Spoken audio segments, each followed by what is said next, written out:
আজকে আমরা ধারক ধারকত্ব পড়ব। ধারক ধারকত্ব কীরকম জিনিস দেখো, এই ধারকত্ব মানে অ্যাকচুয়ালি ভালো খাঁটি বাংলায় বললে আধান ধারণ করার ক্ষমতা, কে কত বেশি আধান ধরে রাখতে পারে সেটাই হচ্ছে তার ধারকত্ব, সেই ধর্মটা। এবার আমরা উদাহরণ হিসেবে যদি বলি, বিভিন্ন পদার্থের এই আধান ধারণ ক্ষমতা বিভিন্ন রকম। যেমন আমরা বিভিন্ন পদার্থের ক্ষেত্রে তাপ ধারণ ক্ষমতা বিভিন্ন রকম। দেখো, আমরা যদি একই পরিমাণ তাপ একটা নির্দিষ্ট ভরের জলে আর অ্যালুমিনিয়াম কিংবা তামায় দেই, তাহলে কি হবে? নির্দিষ্ট তাপ দেব নির্দিষ্ট ভরে, জলের উষ্ণতা কম বৃদ্ধি পাবে, সেখানে একই ভরের তামা কিংবা অ্যালুমিনিয়ামের উষ্ণতা অনেক অনেক বেশি বৃদ্ধি পাবে। কেন না, অ্যালুমিনিয়াম বা তামার আপেক্ষিক তাপ প্রচণ্ড কম, তাপ ধারণ ক্ষমতা প্রচণ্ড কম, কিন্তু জলের ক্ষেত্রে আপেক্ষিক তাপ ভীষণ বেশি, তাপ ধারণ ক্ষমতা খুব বেশি।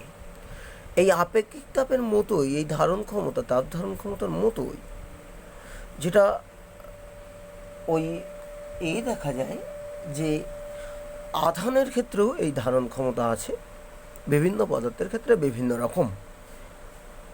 তো আধানের ক্ষেত্রে যে জিনিসের উপর নির্ভর করে এটা, সেটাকেই আমরা বলবো ধারকত্ব, যে কে কত আধান নিতে পারবে সেটা বলবো ধারকত্ব। উদাহরণ হিসেবে যদি আমরা এই একটা এগিয়ে যাই সামনের দিকে, ধরো কোনো একটা আমরা পরিবাহী নিয়েছি, কোনো পরিবাহী, তো এই পরিবাহীতে যদি আমরা আধান দেই, যেমন তাপ দিলে তাপমাত্রা বাড়ে, সেরকম আমরা যদি আধান দেই, প্রথমে 0 আধান দিচ্ছি, এর বিভবও 0 ছিল, V0। এখন আস্তে আস্তে আস্তে আস্তে 1 2 3 4 করে আধান দিচ্ছি, এর বিভবও কিন্তু বৃদ্ধি পাচ্ছে। ঠিক আছে, যত আধান দেবো তত বিভব বৃদ্ধি পাবে। তার মানে কোনো একটা সময় যদি আমরা কিউ আধান দেই, তখন ওর বিভব ধরো ভি হলো। নিয়ম কি হবে তাহলে? না, ওর যে কিউ আধান এবং বিভব তারা পরস্পরের সমানুপাতিক। ঠিক আছে, তার মানে আমরা বলতে পারি যে এই যে বিভব হচ্ছে, ওর বিভব সমানুপাতিক কিউ। ঠিক আছে, বিভব যেটা হচ্ছে সেটা হচ্ছে যে আধান দিচ্ছি তার সমানুপাতিক। ঠিক আছে, তাহলে এখান থেকে আমরা লিখতে পারি ভি সমানুপাতিক সাম কনস্ট্যান্ট কে ইন্টু কিউ। এই কে যেটা এখান থেকে সমানুপাতিক হবে না, সমান। এই কে এর এই ক্ষেত্রে একটা বিশেষ নাম দেওয়া হয় 1/c কে, বা আরও ভালোভাবে বললে Q is equal to C V. তোমাদের বইতে যেটা করবে, একেবারে কিউ সমানুপাতিক ভি করছে, is equal to Q is equal to C V একেবারে করছে। এই সেই কনস্ট্যান্টটা, এই কনস্ট্যান্ট, এটা একটা কনস্ট্যান্ট। ঠিক আছে, সি একটা কনস্ট্যান্ট। এই কনস্ট্যান্টের এর নামই হচ্ছে, এই যে ধ্রুবকটা আসছে এর নামই হচ্ছে ধারকত্ব। ঠিক আছে, এই কনস্ট্যান্টের নাম হচ্ছে ধারকত্ব। অর্থাৎ কোনো বস্তুতে আধান কতটা থাকবে সেটা নির্ভর করে যেমন তার বিভবের উপর, সেই রকম আরও একটা জিনিসের উপর নির্ভর করে, সেটা হচ্ছে তার ধারকত্বের উপর। এবার ধারকত্ব বেশ কিছু জিনিসের উপর নির্ভর করে, আমরা পরে বলছি সেটা। আস্তে আস্তে এই জায়গা থেকে এগিয়ে যায় যে তার Q is equal to C V হলো, অর্থাৎ কোনো বস্তুতে আধানের পরিমাণ ইজ ইকুয়াল টু তার ধারকত্ব ইন্টু ভোল্টেজ, বিভব। ঠিক আছে, এবার তুমি ধারকত্ব বলে যে নতুন জিনিসটা হলো, তার আমরা কিভাবে সংজ্ঞা দিতে পারি। দেখো, C is equal to Q by V, সেই কোনো সমীকরণ থেকে সংজ্ঞা দেওয়ার স্টাইল, সবগুলো এক করো, যেটাকে মাপা যায় খুব ভালো সেইটার সঙ্গে ওটা সমান করো। তাহলে এখানে কি করব, ভিকে 1 করে দিলাম, তাহলে যা কিউ হবে সেটাই সি। ভিকে 1 করে দিলে C is equal to Q, Q is equal. ঠিক আছে, তাহলে এবার আমি সংজ্ঞা কী করে দেবো না, কোনো বস্তুর একক পরিমাণ বিভব বৃদ্ধি করতে যে পরিমাণ আধানের প্রয়োজন হয় সেটাই তার ধারকত্ব। কোনো বস্তুর একক পরিমাণ বিভব বৃদ্ধি করতে পরিমাণ আধানের প্রয়োজন হয় সেটাই তার ধারকত্ব। ওকে, এবার আমরা আসি যে ধারকত্বের একক। ধারকত্বের সিজিএস পদ্ধতিতে একক হচ্ছে ইএসইউ ধারকত্ব। দেখো, আমি এর আগেও একাধিকবার বলেছি, ইএসইউ অনেক জিনিসের একক হয়, যেমন ইএসইউ আধান, ইএসইউ বিভব, ইএসইউ ধারকত্ব। ওই জন্য আমাদের ইএসইউ শুধু বললে হবে না, ইএসইউ ধারকত্ব। তাহলে সিজিএস পদ্ধতিতে ধারকত্বের একক হলো ইএসইউ ধারকত্ব। ঠিক আছে, এবার ইএসইউ ধারকত্ব সম্পর্কে যদি আমাদের বলতে হয়, এখান থেকে তুমি দেখো C is equal to Q by V, এইটা এক হবে, এটা এক হবে, তারপরে এটাই এক, অর্থাৎ এটা এক ইএসইউ হতে গেলে এটা এক হতে হবে, এক ইএসইউ, এটাও এক ইএসইউ। ঠিক আছে, তার মানে আমরা বলতে পারি এক ইএসইউ ধারকত্ব মানে হচ্ছে এক ইএসইউ আধান বাই এক ইএসইউ বিভব। অর্থাৎ তুমি যদি সংজ্ঞা দাও, এইটা যদি বলতে পারো এটা মানেই এক ইএসইউ ধারকত্ব। তার মানে এক ইএসইউ ধারকত্ব সংজ্ঞা দেখো, কোনো বস্তুতে এক ইএসইউ আধান দেওয়ার ফলে তার যদি বিভব এক ইএসইউ বিভব বৃদ্ধি পায়, তাহলে তার ধারকত্বকে বলা হবে এক ইএসইউ ধারকত্ব। এখানে সংজ্ঞা অনুযায়ী দেখো, যে পরিমাণ কোনো বস্তুতে একক পরিমাণ বিভব বৃদ্ধি করতে যে পরিমাণ আধানের প্রয়োজন, সেটাই হচ্ছে তার ধারকত্ব। ঠিক আছে, তো সেক্ষেত্রে আমি বললাম যে কোনো বস্তুতে তারই এই একক বিভব বৃদ্ধি করতে যদি এক ইএসইউ আধানের প্রয়োজন হয়, তাহলে তার ধারকত্বকে বলা হবে এক ইএসইউ ধারকত্ব। ঠিক আছে, তাহলে এক ইএসইউ ধারকত্ব সংজ্ঞা গেল। এবার ইএসইউ ধারকত্ব থেকে এবার যদি আমরা এসআই পদ্ধতির এককে যাই, এর এসআই পদ্ধতির একক কী হয়? ধারকত্বের এসআই পদ্ধতির একক হচ্ছে ফ্যারাড এফ। ঠিক আছে, সেক্ষেত্রে এক ফ্যারাড ইজ ইকুয়াল টু তাহলে কত হওয়া উচিত? এই অনুযায়ী এক কুলম বাই এক ভোল্ট। অর্থাৎ কোনো বস্তুতে এক কুলম আধান দেওয়ার এই এক ভোল্ট বিভব প্রভেদ বৃদ্ধি করতে যদি এক কুলম আধানের প্রয়োজন হয়, তাহলে তার ধারকত্বকে বলা হবে এক ফ্যারাড ধারকত্ব। অর্থাৎ কোনো বস্তুকে যদি এক ভোল্ট বিভব প্রভেদ দেওয়ার ফলে এক কুলম আধান দেওয়ার ফলে এক ভোল্ট বিভব প্রভেদ বৃদ্ধি হলে তার ধারকত্বকে এক ফ্যারাড ধারকত্ব। তুমি যেটা ইচ্ছা বলতে পারো। ঠিক আছে, এক কুলম আধান দেওয়ার ফলে যদি এক ভোল্ট বিভব প্রভেদ বৃদ্ধি হয়, সেটাই তার ধারকত্ব এক এ, অথবা এক ভোল্ট বিভব প্রভেদ বৃদ্ধি করতে যে পরিমাণ আধানের প্রয়োজন হয়, সেটাই যদি এক কুলম আধানের প্রয়োজন হয়, তাহলে তার ধারকত্ব এক ফ্যারাড বলা হবে। ঠিক আছে, এবার যদি আমরা ফ্যারাডের সঙ্গে ইএসইউ এর যদি আমরা সম্পর্ক নির্ণয় করি, কীরকম হবে? দেখো, এক ফ্যারাড নিয়েছি, এক ফ্যারাড মানে এক কুলম বাই এক ভোল্ট। এক কুলমকে আমি যদি এবার সিজিএসে যাই, এক কুলম আধান মানে 3 × 10⁹ ইএসইউ তড়িতাধান, আমরা প্রথমে পড়েছি। আর এক ভোল্ট মানে 1/300 ইএসইউ বিভব, সেই মানটা বসিয়ে দিলাম, ভোল্টার ইএসইউতে গেলাম।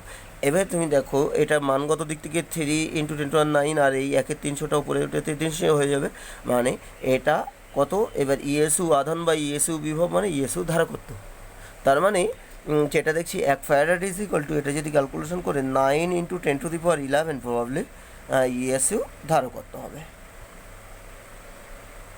ঠিক আছে, তার মানে এক farad is equal to 9 × 10⁻11 ESU ধারকত্ব।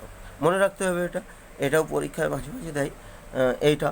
এবার কথা প্রসঙ্গে একক যেহেতু আসলো, আমি এই প্রসঙ্গে কিছু কথা বলি। সেটা হচ্ছে এই যে এক ফ্যারাড ধারকত্ব দেখছি আমরা, এই এক ফ্যারাড ধারকত্ব বিভৎস, ভীষণ বড়। এই ইউনিটটা ফ্যারাড ইউনিট বিশাল বড়। বাস্তব ক্ষেত্রে এক ফ্যারাড ধারকত্ব তৈরি করা যায় না, কোনো বস্তুই পাওয়া যায় না যার ধারকত্ব এক ফ্যারাড বা তার কাছাকাছি হতে পারে। এটা এত বড় ইউনিট যে এত বড় ধারকত্ব বাস্তব ক্ষেত্রে হতে পারে না।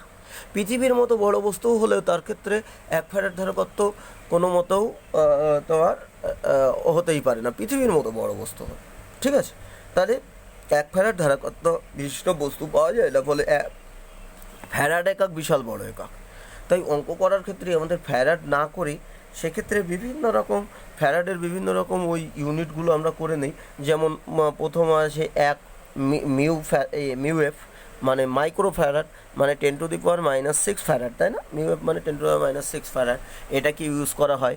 তারপর 1 NF, স্মল NF মানে ন্যানো হলে কি হয় তোমরা জানো, 10⁻⁹ গুণ হয় এত ফ্যারাড। পিকো ফ্যারাড আছে 1 স্মল PF, পিকো ফ্যারাড মানে 10⁻12। এইসব ফ্যারাড, ইভেন এইসব ফ্যারাডগুলো ইউজ করা হয় মূলত, এইসব ইউনিটগুলো আমাদের অঙ্কের ক্ষেত্রে ইউজ করা হয়। ঠিক আছে, যেহেতু ফ্যারাড বিরাট বড় একক, তাই এইসবগুলোই মূলত ইউজ করা হয়। ঠিক আছে, এবার যেটা আছে ধারকত্বের মাত্রা। ধারকত্বের মাত্রা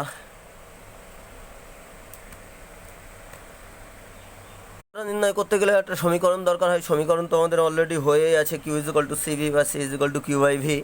এবার এখানে কিউ এর মাত্রা আর ভি এর মাত্রা দুটোর অনুপাত করে দিলে সি এর মাত্রা হয়ে যায়। বা আমরা যদি আরও একটু এগিয়ে যাই সেক্ষেত্রে দেখতে পাবো, দেখো আমরা ভি এর জায়গায় ভি এর মাত্রা ডাইরেক্ট বসেও দিতে পারি, বা ভি এর জায়গায় ডব্লিউ বাই কিউ আমরা জানি, Q is equal to W is equal to V Q. এখান থেকে V is equal to W by Q সেটাও করতে পারি, মানে এটা কিউ স্কোয়ার বাই ডাব্লু হবে। তার মানে সি এর মাত্রা ইজ ইকুয়াল টু কিউ স্কোয়ারের মাত্রা বাই ডাব্লুর মাত্রা। ডাব্লু মানে কী তো কাটছো, মান যদি আমরা বসিয়ে দিই কিউ মানে কত, আইটি, তার মানে আই বড় টি দেখিয়ে দিলাম না আর, তাহলে আই স্কোয়ার টি স্কোয়ার হবে। কিউ ইজ ইকুয়াল টু যেহেতু আইটি, তার মানে কিউ স্কোয়ার মানে আই স্কোয়ার টি স্কোয়ার হবে। আর এক্ষেত্রে ডব্লুর মাত্রা কত হয় যেন, এম কৃতকার্য এল স্কোয়ার T⁻⁻²। তার মানে এবার যদি দেখি মোট মাত্রা কত হবে, M⁻⁻1 L⁻⁻2 T⁻2 আর 2 4 আর I⁻²। ঠিক আছে, এই হচ্ছে ধারকত্বের মাত্রা। শর্ট কোশ্চেনে প্রচুর পড়ি। ওকে, ও কথা প্রসঙ্গে বলে রাখি, ধারকত্ব কিন্তু স্কেলার রাশি। ঠিক আছে, আর ধারকত্ব সর্বদা ধনাত্মক রাশি, ধারকত্ব ঋণাত্মক হতে পারে না। সি ঋণাত্মক হতে পারে না, সি কখনোই সি এরকম হবে না যে 0 লেস দ্যান হবে, এইরকম কখনো হতে পারে না। ঠিক আছে, সি সবসময় ধনাত্মক রাশি হবে, আর সি হচ্ছে স্কেলার। ধারকত্ব হচ্ছে স্কেলার রাশি। ঠিক আছে, এবার আমরা বিভিন্ন বিষয়ের উপর ধারকত্ব কীভাবে নির্ভরশীল, বিভিন্ন বিষয়ের উপর কীভাবে নির্ভর করে ধারকত্ব, সেইগুলো পড়ব। তো সেটা পড়তে গিয়ে আমরা Q is equal to CV থেকে C is equal to Q by V. এখন কিউ যদি কোনো জায়গায় কনস্ট্যান্ট থাকে, আমরা কোনো মতো যদি রাখতে পারি, সাধারণত সব জায়গায় প্রায় থেকে যায়, এবার যদি নতুন করে চার্জ না দেয়, তাহলে সেক্ষেত্রে দেখো সি প্রপোর্শনাল টু 1/v হবে। এখন যদি কোনো কেসে ভি পরিবর্তন হয়, তাহলে কিন্তু সিও পরিবর্তন হবে। ভি যদি বৃদ্ধি পায় তাহলে সি কমে যাবে, আর যদি ভি হ্রাস পায়, এই অনুযায়ী ব্যস্তানুপাতিক সম্পর্ক, ভি যদি হ্রাস পায় তাহলে কিন্তু সি বৃদ্ধি পাবে। ঠিক আছে, তাহলে সেই অনুযায়ী বিভিন্ন জিনিসের উপর ভিত্তি করে এই ভি এর পরিবর্তন করা যেতে পারে। যেমন আমি লিখছি, মূলত এই তিনটে জিনিসের উপর নির্ভর করে তোমার ধারকত্ব। ঠিক আছে, কোনো পরিবাহীর ধারকত্ব মূলত এই তিনটে জিনিসের উপর নির্ভর করে। সেক্ষেত্রে কিভাবে নির্ভর করে, প্রথমত আছে পরিবাহীর ক্ষেত্রফল বা আকৃতি। ঠিক আছে, পরিবাহীর ক্ষেত্রফল বা আকৃতি, পরিবাহীর ক্ষেত্রফল যত বেশি হবে তত ধারকত্ব বৃদ্ধি হবে। ঠিক আছে, তো সেক্ষেত্রে আমরা যদি দেখি যে ধরো আমি কোনো একটা পদার্থ নিলাম, এরকম প্রথম অবস্থায় এরকম একটা বড় পদার্থ নিলাম, তাতে কি পরিমাণ আধান দিলাম। ঠিক আছে, তার একটা বিভব হবে। এখন সেই পদার্থকেই আমি এরকম খুব ছোটো করে ফেললাম, কোনো বিভিন্ন রকমভাবে এরকম খুব ছোটো করে দিলাম, তাহলে এখানেও সেই কিউ পরিমাণ আধানই আছে। আধান যদি কনস্ট্যান্ট রেখে দেয়, তাহলে দেখো ছোটো জায়গার মধ্যে আধান যদি খুব বেশি থাকে, তাহলে সেক্ষেত্রে কিন্তু কী হবে, বিভব বেশি হবে। তাহলে ক্ষেত্রফল কমানোর ফলে যেটা দেখা যাচ্ছে যে আমি ক্ষেত্রফল যখন ডিক্রিজ করেছি, ক্ষেত্রফল কমালে বিভব বেশি হয়ে যাচ্ছে, কারণ আধান একই রকম। তাহলে ক্ষেত্রফল যদি আমরা কমাই, তাহলে তার ফল হিসেবে কি হচ্ছে, বিভব ভি বৃদ্ধি পাচ্ছে। আর বিভব ভি বৃদ্ধি পেলে, বিভব ভি বৃদ্ধি হলে C proportional to 1/v। V যদি বৃদ্ধি পায় তাহলে সি হ্রাস পাবে। দেখো নিচের দিকে তীর দিয়ে আমি হ্রাস বোঝাচ্ছি, আর ওপরের দিকে তীর দিয়ে বৃদ্ধি বোঝাচ্ছি। তাহলে ক্ষেত্রফল বৃদ্ধি হলে ক্ষেত্রফল হ্রাস পেলেই বিভব বাড়বে, তার মানে বিভব বাড়লে তোমার ধারকত্ব হ্রাস পাবে। তার মানে ক্ষেত্রফল বাড়লে ধারকত্ব বাড়বে। ঠিক আছে, উল্টো বললে ক্ষেত্রফল বৃদ্ধি করলে বিভব কমবে, ফলে ধারকত্ব তোমার বাড়বে। এটা তোমাদের বইতে একটা পরীক্ষা করে দেখিয়েছে, তো ওখানে ছবি আছে তো একটা, ওই ছবি আমার দ্বারা আঁকা সম্ভব না, হাড় ভেঙে যাবে, ওই জন্য আর আমি রিস্ক নেইনি। ঠিক আছে, দেখে নিও একটু বইতে, খুব সিম্পল একটা পরীক্ষা করা আছে এসবগুলো জিনিস দিয়ে। ঠিক আছে, তো এমনি সিম্পলভাবে তুমি দেখো, যদি কোনো একটা বস্তু ছোট বস্তু হয়, যদি ক্ষেত্রফল খুব ছোট হয়, সেখানে যতটা আধান থাকবে, একদম সিম্পল নিয়মে তাই, যদি আমি বস্তুটার আকৃতি বাড়াতে পারি সেখানে তো বেশি আধান থাকবে, ফলে আধান ধারণ ক্ষমতা বাড়বে, আমরা সাধারণভাবে দেখলাম। তারপরে আছে পারিপার্শ্ব মাধ্যম, অর্থাৎ সেই যে বস্তুর আমরা ধারকত্ব দেখব, তার পারিপার্শ্ব যে মাধ্যম আছে সেই মাধ্যমের প্রকৃতি কী হবে। দেখো, আমাদের বিভবের যে রাশিমালা আছে, সেই বিভবের রাশিমালা এরকম ছিল, যদি আমি এসআই পদ্ধতি ধরি, 4πε0k Q/R বা Q/X, অর্থাৎ সেক্ষেত্রে আমরা দেখতে পাচ্ছিলাম বিভব প্রপোর্শনাল টু 1/k পরবর্তীতিক ধ্রুবকের ব্যস্তানুপাতিক বিভব। অর্থাৎ যদি এরকম হয় যে কোনো একটা জায়গায় তুমি যে পদার্থ আছে তার থেকেও বেশি পরবর্তীতিক ধ্রুবকের যুক্ত কোনো পদার্থ রেখে দিলে সঙ্গে সঙ্গে কী হবে না, ওই একটা নির্দিষ্ট আধানের জন্য সঙ্গে সঙ্গে ওর কিন্তু বিভব কমে যাবে। পরবর্তীতিক ধ্রুবক যে আমি বেশি করব, ধরো কোনো একটা বস্তু আছে, তার সাইডে যে পদার্থ আছে, সেই পদার্থের পরবর্তীতিক ধ্রুবক যা ছিল, এখন যদি আমি বেশি করি তাহলে দেখা যাবে তার চারি সাইডের বিভবটা কমে যাবে, কারণ কে বাড়লে বিভব ভি বাড়ে, আর যেই বিভব কমে যাবে সেই কী হবে না, সেই ওর ধারকত্ব বেড়ে যাবে। অর্থাৎ পরবর্তীতিক ধ্রুবক যুক্ত যদি কোনো মাধ্যম রাখি যার পরবর্তীতিক ধ্রুবক বেশি, তাহলে তার ক্ষেত্রে বস্তুর বিভব কিন্তু বেড়ে যাবে, অর্থাৎ পারিপার্শ্ব মাধ্যমের উপর নির্ভর করে।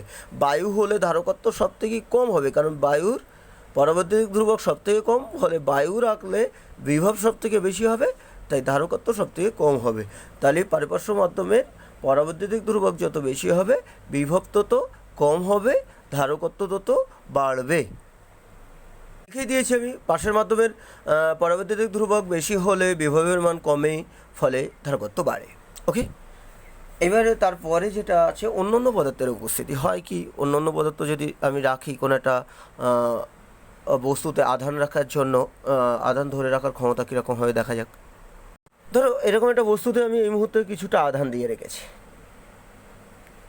ওকে, এবার সাধারণ অবস্থায় ও কিছুটা আধান খাবে, ধরো এখানে একটা সোর্সের সঙ্গে আমি যুক্ত করে রেখে দিয়েছি, সেখান থেকে ওর কিছুটা পরিমাণ আধান গিয়েছে। এই অবস্থায় ওখানে আমি একটা বস্তু রেখে দিয়েছি, অন্য কোনো পরিবাহী বস্তু, কী হবে, এই আধানের জন্য সঙ্গে সঙ্গে এখানে কি হবে না, আবেশ সৃষ্টি হবে। আবেশ সৃষ্টি হওয়ার কাছাকাছি কাছের প্রান্তে বিপরীত আধান এবং দূরের প্রান্তে সম আধান হবে। ঠিক আছে, এবং আমরা জানি আবেশের ফলে দুটো আধান মিলে কি হয়, এটা দূরে আর এটা কাছে থাকার জন্য এই আধানকে মূলত আকর্ষণ করে, আর আকর্ষণ করলে কি হবে, এখান থেকে বেশি বেশি পরিমাণ আধান এখানে আসবে না, তার মানে কি হবে, এর ধারকত্ব বাড়বে। ঠিক আছে, বা আরও ভালোভাবে যদি তুমি বিভব দিয়ে বলো, সেক্ষেত্রে আমরা বিভব দিয়ে বলতে পারি কী ব্যাপার না, এইখানের এর জন্য একটা বিভব ছিল এই আধানের জন্য, যেই এইবার এর জন্য একটা বিভব এখানে হচ্ছে, এর জন্য একটা বিভব এখানে হচ্ছে, তাহলে এর জন্য হচ্ছে সমবিভব, এর জন্য হচ্ছে বিপরীত বিভব। তাহলে এই আধানটার জন্য বিপরীত দূরের আধানটার জন্য কি হচ্ছে, এর বিভব বাড়ছে, আর এই আধানটার জন্য বিভব কমছে। এবার বাড়ার তুলনায়, বাড়াটা তো অনেকটা দূরে, সমাধান অনেক দূরে, ফলে বাড়বে যার জন্য যে কমাবে সে কাছে থাকার জন্য কমবে বেশি, অর্থাৎ এই বস্তুটা রাখার ফলে দেখা যাবে বিভবটা এর কমবে বেশি, অর্থাৎ বিভব কমে যাবে এর। এই বস্তুকে যেই কাছে নিয়ে আসবো, কাছের প্রান্তে বিপরীত আধান হওয়ার জন্য এর বিভব কমে যাবে, আর বিভব কমে গেলে আমাদের ধারকত্ব বাড়বে। এবার যদি এটা বিশেষ করে ভূসংলগ্ন পরিবাহী হতো, তাহলে দেখো ইন্টারেস্টিং বিষয়, যে বিভবটা ওর বিভব বাড়াচ্ছিল সেই আধানগুলো সব ভূপৃষ্ঠে চলে যাবে, মানে এই আধানগুলো থাকবে না, ফলে দেখা যাবে এর বিভব ভীষণ পরিমাণ কমে যাবে, ফলে আরও বেশি বেশি আধান এখানে আসবে, বা তুমি যদি বলো যে নেগেটিভ আধানগুলো এর আধানকে আকর্ষণ করে নেবে বেশি বেশি, ফলে এর আধান বেশি বেশি থাকবে, মানে আধান ধারণ ক্ষমতা বাড়বে। অর্থাৎ পাশে যদি তুমি পরিবাহী রাখো, বিশেষ করে ভূসংলগ্ন যদি পরিবাহী রাখো, তাহলে কি হবে, এইটা রাখলেই কি হবে, ধারকত্ব বাড়ে। ঠিক আছে, ধারকত্ব বাড়বে। ওকে, বিভব কমে যাবে, ফলে ধারকত্ব বাড়বে। বোঝা গেল? এই পদার্থের এই জিনিসের উপর নির্ভর করে কোনো পদার্থের ধারকত্ব কীরকম হবে, এই জিনিসগুলোর উপর নির্ভর করে। ঠিক আছে, এটা পড়তে হবে। এরপরে আমরা পরিবাহী গোলকের ধারকত্ব নির্ণয় করব। ঠিক আছে, তো সেই জন্য আর ব্যাসার্ধ বিশিষ্ট একটা পরিবাহী নিয়েছি। ঠিক আছে, পরিবাহী গোলক নিয়েছি আর ব্যাসার্ধ বিশিষ্ট, এবং তাতে আমি কিউ পরিমাণ সাপোজ আধান দিলাম। অবশ্য পৃষ্ঠে থাকবে, ভিতরে দেওয়া ঠিক নয়, তাহলে কিউ পরিমাণ আধান দিলাম। দিলে আমরা দুটো পদ্ধতি, সিজিএস এসআই, দুটো আলাদা আলাদা পদ্ধতি অনুযায়ী ওদের ধারকত্ব নির্ণয় করতে পারবো। দেখো, কিউ পরিমাণ আধান দিয়েছি, ধারকত্ব নির্ণয় করতে গেলে তাহলে আর একটা কী জিনিস দরকার আমাদের, Q is equal to C V, মানে ভিটা হলেই যথেষ্ট। তাহলে কিউ পরিমাণ আধান দিলে আর ব্যাসার্ধের গোলকের এসআই পদ্ধতি অনুযায়ী তার বিভব কত হবে। দেখো, আর ব্যাসার্ধের গোলকের কিউ পরিমাণ আধান দিলে বিভব ভি সমান কত হবে, কিউ বাই 4 পাই কে এপসাইলন 0 আর, তাই না? গোলকের পৃষ্ঠে যদি কিউ পরিমাণ আধান দেয় এটা হবে। তাহলে সেক্ষেত্রে আমরা জানি C is equal to Q by V, মানটা বসিয়ে দেয়। তাহলে C is equal to Q by 4 pi কে এপসাইলন 0 আর। তার মানে এটা তো কেটে গেল, এইটা উপরে চলে গেল। তাহলে C is equal to 4 pi কে এপসাইলন 0 আর। এখন বায়ু বা শূন্য মাধ্যম যদি হয়,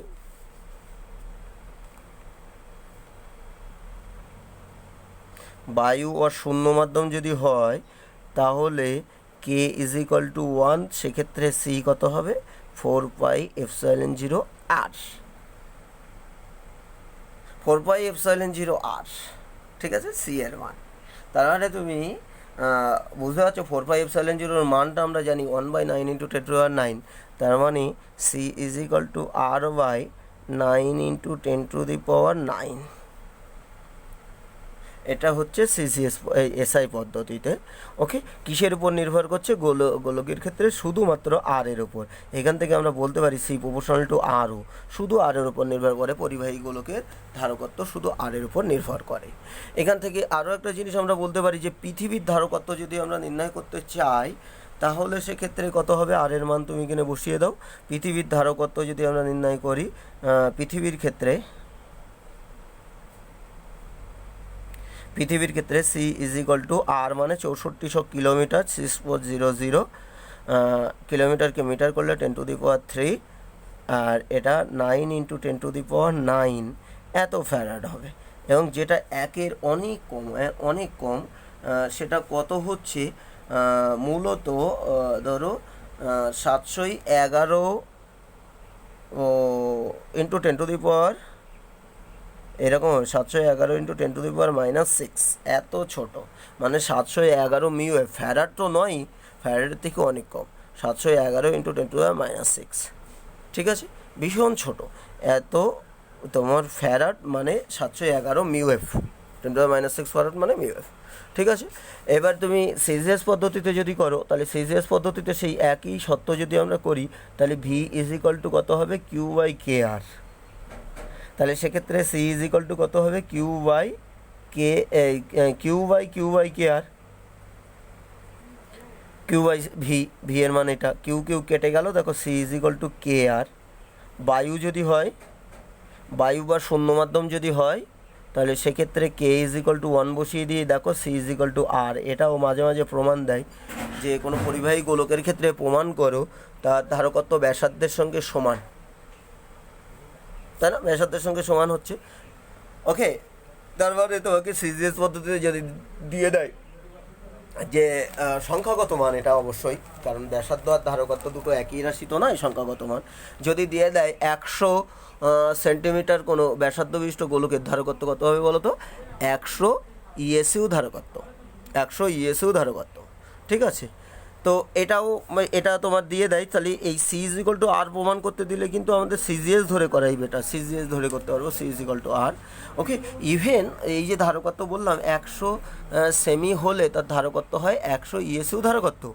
ওকে, ইভেন আমরা ধারকত্বরও অনেক সময় সেমিতে লিখি যে কোনো পরিবাহীর ধারকত্ব 100 সেমি। 100 সেমি বলতে 100 সেমি ব্যাসার্ধ বিশিষ্ট তোমার এর ধারকত্ব, মানে 100 ইএসইউ বিভবই হবে সেটা অ্যাকচুয়াল।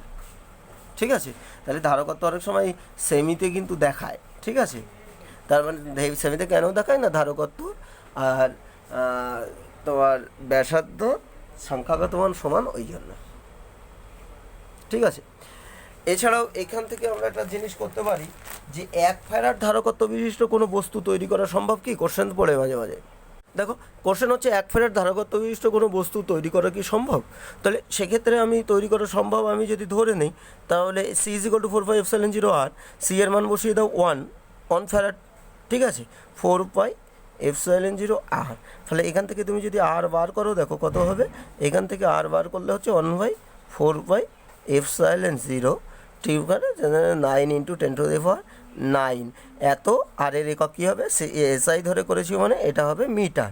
এত মিটার মানে কিলোমিটার করলে 9 × 10⁶ কিলোমিটার, এত বড় হতে হবে। পৃথিবীর ব্যাসার্ধ কত? 6400 কিলোমিটার। আর এখানে যেটা আসছে দেখো, এটা প্রবাবলি 9 কোটি কিলোমিটার, মানে পৃথিবীর থেকে কত গুণ বড় হতে হবে দেখো। 1 ফ্যারাড ধারকত্ব বিশিষ্ট কোনো বস্তু যদি করতে হয় 1 ফ্যারাড তার ধারকত্ব, তাহলে তার ব্যাসার্ধ হতে হবে এরকম, যেখানে পৃথিবীর ব্যাসার্ধ মাত্র 6400 কিলোমিটার, আর 1 ফ্যারাড ধারকত্ব বিশিষ্ট বস্তু তৈরি করতে গেলে তার হচ্ছে 9 কোটি, তার ব্যাসার্ধ 9 কোটি কিলোমিটার। কোথায় 6400 আর কোথায় 9 কোটি, মানে পৃথিবীর থেকে অনেক অনেক অনেক গুণ বড়, যেটা বাস্তব ক্ষেত্রে তৈরি করা সম্ভব না, তাই না? পৃথিবীতে বসে পৃথিবীর থেকে অনেক অনেক অনেক গুণ বড় একটা গোলক তৈরি করবো, এটা বাস্তব ক্ষেত্রে কোনো দিন সম্ভব না। তাই কিন্তু 1 ফ্যারাড ধারকত্ব বিশিষ্ট বস্তু তৈরি করা সম্ভব নয়। ঠিক আছে, এটাও কিন্তু মাঝে মাঝে পরীক্ষায় পড়ে। ঠিক আছে, আজ এই পর্যন্তই। আগের চ্যাপ্টার অঙ্কগুলো করে দেখাও তাড়াতাড়ি, আর যেগুলো প্রবলেম হবে আমি করে দিচ্ছি। আর এগুলো দিনের পর দিন পড়াটা করে রাখো, অনেকেই করছো না, সমস্যায় পড়ে যাবে, কারণ 12-এর স্কোপ পাবে না পরবর্তীকালে। এইভাবে পড়া হয় না আমি জানি, কিন্তু কিছু করার নেই, এখন পরিবেশ পরিস্থিতি তো আমাদের মেনে নিতে হবে। তো যতটা এগিয়ে রাখা যায় একটু পড়াশুনো করো, বাড়িতে বসেই আছো ম্যাক্সিমাম। আর কোনো প্রবলেম হলে আমার সঙ্গে যোগাযোগ করো।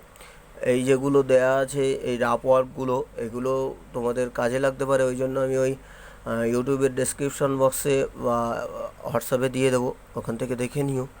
ঠিক আছে, আর পড়ার সঙ্গে সঙ্গে আমি বারবার আগেও বলেছি যে পড়াটা সঙ্গে সঙ্গে বইয়ের সঙ্গে মিলিয়ে নেবে। আমার পড়ানো বইয়ের তুলনায় কোনো কিছুই নয়, বইই মেন জিনিসপত্র। ঠিক আছে, তো ওই জন্য তুমি বইয়ের সঙ্গে মেলানো শুধু নয়, বইটা একটু ভালো করে পড়ে নেবে। এটা হয়তো তোমার বুঝতে একটু হেল্প করবে, কিন্তু কমপ্লিট প্রস্তুতির জন্য কিন্তু বইটা প্রচণ্ড উপকারী। বইটা তোমাকে দেখতে হবে সব সময়। ঠিক আছে, ওকে।